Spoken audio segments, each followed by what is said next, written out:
Hi, my name is Samantha and welcome to today's video. Today we're going to be making a shoe bag. Let's get into it. If you're not interested in a talking tutorial, I will have the video I did about a year ago in the comments in the description box below, and that'll have a video that just shows you step by step, no speaking, how to make a shoe pouch. These are wonderful. This one in particular is not the one I made in the video, and this one's actually longer. So if you have someone that has bigger shoes and you need a bigger bag, the measurements that I suggest is just with a fat quarter. So you can make this with a fat quarter, but if you want it to be bigger, just use the whole fat quarter. But if you do have smaller size shoes, then you could use the measurements 14.5 by 24, but 24 is the measurement you're going to want across all the time.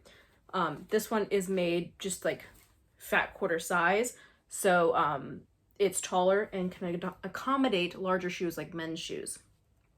So there's the body, there's the zipper tabs, and the handle. To make things easier, like I said, today I'm going to be using a full fat quarter, and it's been serged on all the edges except for this edge, which is the selvage, so it's already sealed. And then I have a 14-inch zipper, and then I have 2 pieces of scrap for the zipper tabs. These are 3 by 2.5, and then for the handle, I'm just going to use ribbon to make it really easy. If you wanted to make your own handle, like this fabric handle here, which isn't even the same fabric as this bag, all you do is you take your fabric, fold it in half, give it a press, and then fold the 2 sides inwards, fold it over again, and then stitch that down. That's your handle. But to make life easier, I'm just gonna use a ribbon. So like I said, step number 1 is to serge your fabric so that it's solid all the way around, or has no raw edges all the way around, because we're not lining this project. There's no reason to. The next thing that we are going to do is we are going to attach the zipper tabs. So my zipper tab here, because this is a complete zipper, has metal at the top and the bottom. So what I'm going to do is I'm going to trim off the metal, and then I'm going to take my tab. So you can either fold it over, stitch, and then pull these guys back up, or what you can do is you can fold it in half. That's another way you can do it. There's many different ways that you can do it. I'm going to do the method of folding over on the zipper. I'm going to stitch across here, and then we'll be able to flip this guy upwards, and then we'll stitch it down again. And then on the other side, I'm going to do the same thing. So you need to pull your zip down a little bit so the raw teeth are exposed. We're going to trim this off.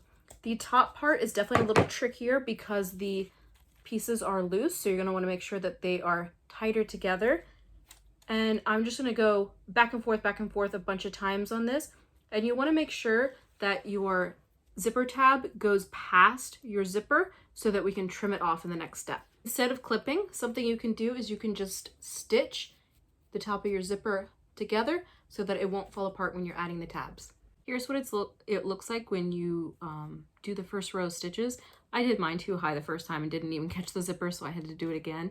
And then what you do is flip up and sew across, resulting in a zipper tab like this, which then you just take your scissors and hold them straight and trim your tab to be the same size as your zipper. If you don't feel comfortable doing this with scissors, you can also take it to your cutting board and do it with rotary cutters. That is how you make the zipper tab. Our next step is adding the zipper tab. So what we're going to do is, and your zipper tab can be open or shut at this point, but we are going to add it face down to one of the sides of your fabric, and then go ahead and stitch down. If you have a zipper foot, go ahead and add that on. Once you've got your zip sewn down, the zipper teeth should be facing the fabric, the right side of the fabric. And I'm using white thread here. just so I can show you guys. Obviously you can use corresponding thread rather than white. I just want to make sure that it's super clear where my stitches are. Also, if you didn't have the selvage here, you could definitely sew right up to the edge of this. I just wanted to make sure that the selvage was not going to show on the front. So now what we can do is turn this and make sure that the zip functions. If you've caught any of your zipper in the fabric, in the thread here, this is when you want to pick it and redo it. You do not want to wait till later down the road and, oh no, the zipper doesn't work, and you have to undo all your work. Fix it right now. So, and also your zip should be the same length, if not really close to the length of your fabric.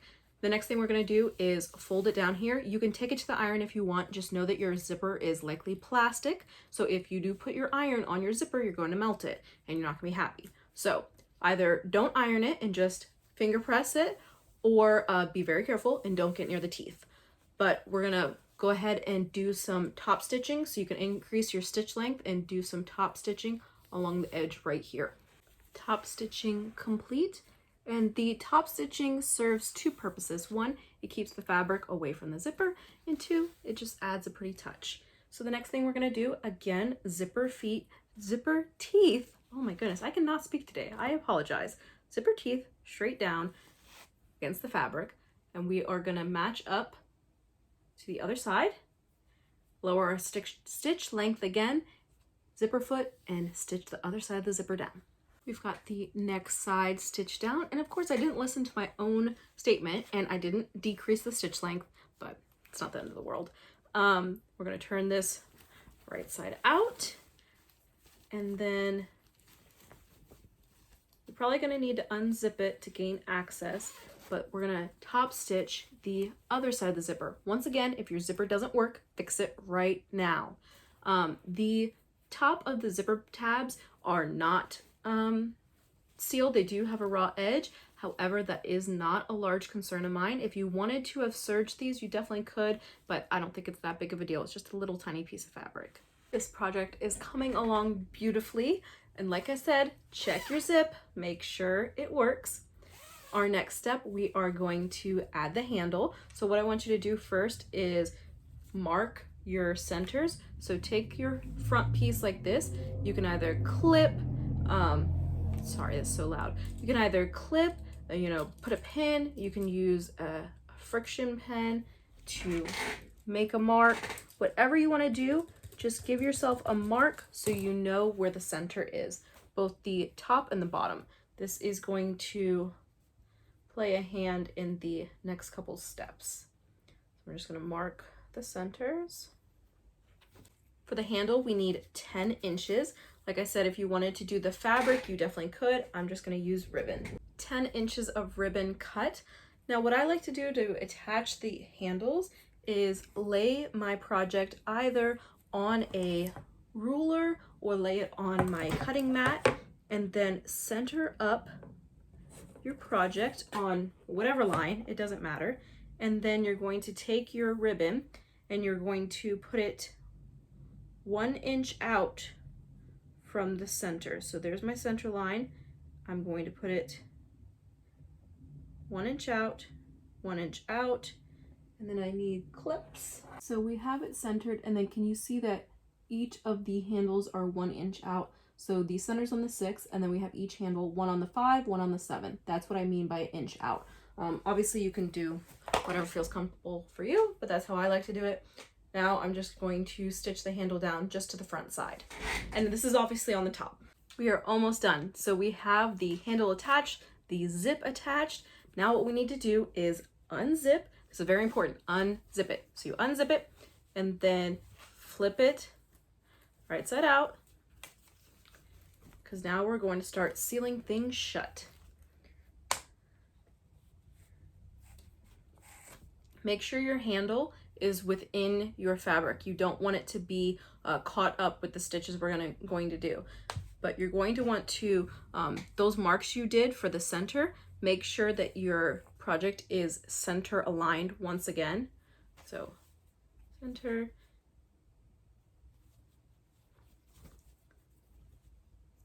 It's much easier to do when it's laying down, but make sure that it is centered. Now that it is unzipped and the center's pinned, now it is ready for the last step. So what we're going to do is fold inwards.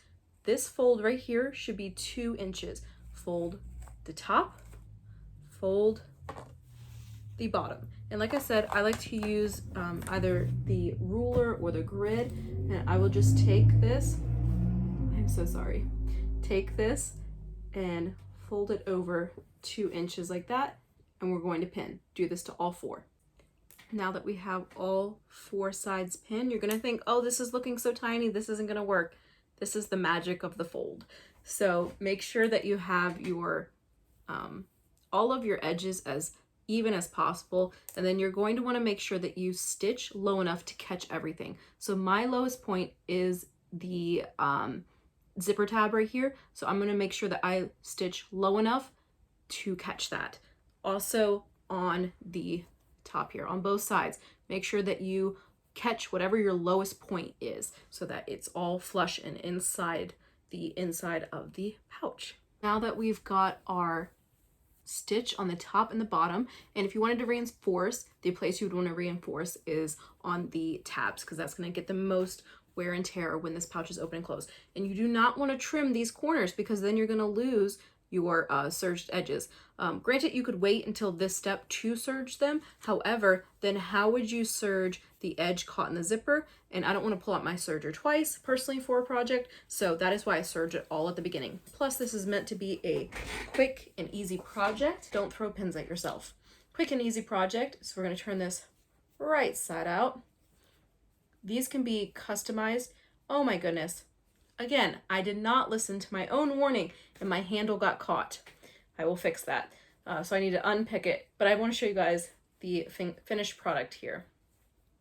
See, I say these things and then I get caught up in making the video and trying to do things perfect, and I screw up. Also, the zipper tabs not being made of the same fabric, you can't tell because it's so tiny. But that is how you make the little pouch. Like I said, these are so customizable. You could embroider. I would suggest embroidering on the back side because there's way more room here. You can make these with fun zipper colors. You can make, one for each member of your family. Everybody have a different fabric or a different color zipper. They are great for traveling. They're great for day trips. They're great for all sorts of things where you need specialty shoes, going to the gym, anything like that. And they could just be thrown in the wash to be cleaned. This one has gotten a ton of love and has been used so much. So they definitely hold up really well, and I would highly recommend. Easy project and a great gift. Please let me know what you think in the comments down below. Please don't forget to like and subscribe, and have a wonderful day.